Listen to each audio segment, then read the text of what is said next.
یہاں تک کونیوں سمیت آپ نے 3 مرتبہ دھونا ہے، بازوں یہاں کونیوں تک، پہلے دایاں ہاتھ پھر بایاں ہاتھ، کونیوں کے اوپر تک آپ نے 3 مرتبہ اچھی طرح دھونا ہے۔ اس کے بعد سر کا مسح آپ نے کرنا ہے، سر کا مسح ایسے، یہاں سر کے بالوں سے شروع ہونا ہے، یہاں سے ایسے دونوں ہاتھوں کو ملا لینا ہے اور ایسے گردن تک لے جانا ہے، پھر دونوں ہاتھوں کو ایسے ہی واپس لٹا دینا ہے یہاں تک، یہ ہے سر کا مسح۔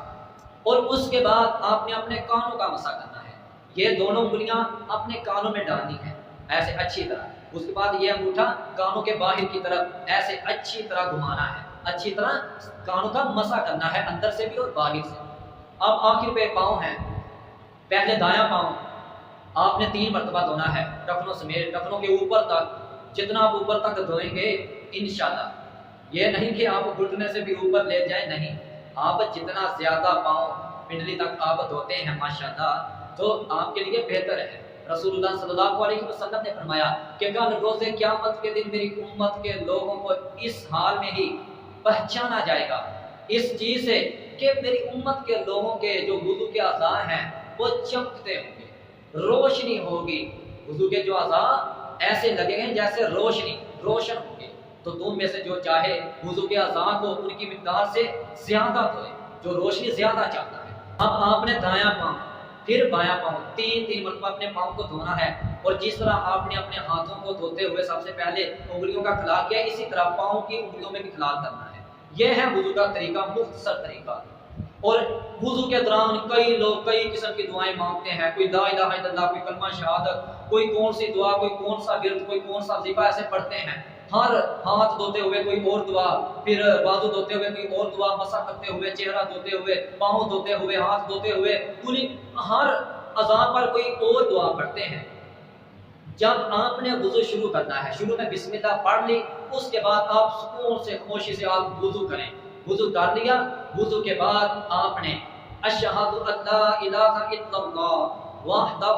لا شریک لہ واشہد ان محمدا عبدہ ورسولہ، میں گواہی دیتا ہوں کہ میرے اللہ کے علاوہ کوئی معبود برحق نہیں، اور وہ وحدہ لا شریک لہ، وہ اکیلا ہے، اس کا کوئی شریک نہیں، اور گواہی دیتا ہوں کہ محمدا عبدہ ورسولہ، محمد صلی اللہ علیہ وسلم اس کے بندے اور رسول ہیں۔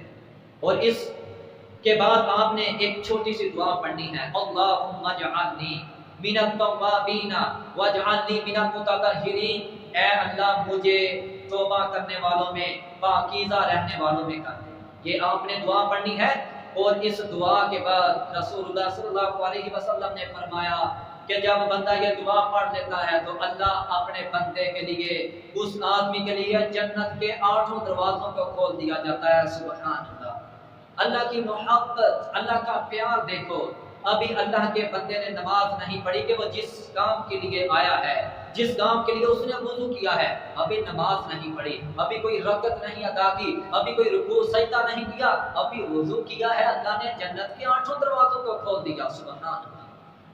یہ ہے۔ تو جب آدمی نماز پڑھ لیتا ہے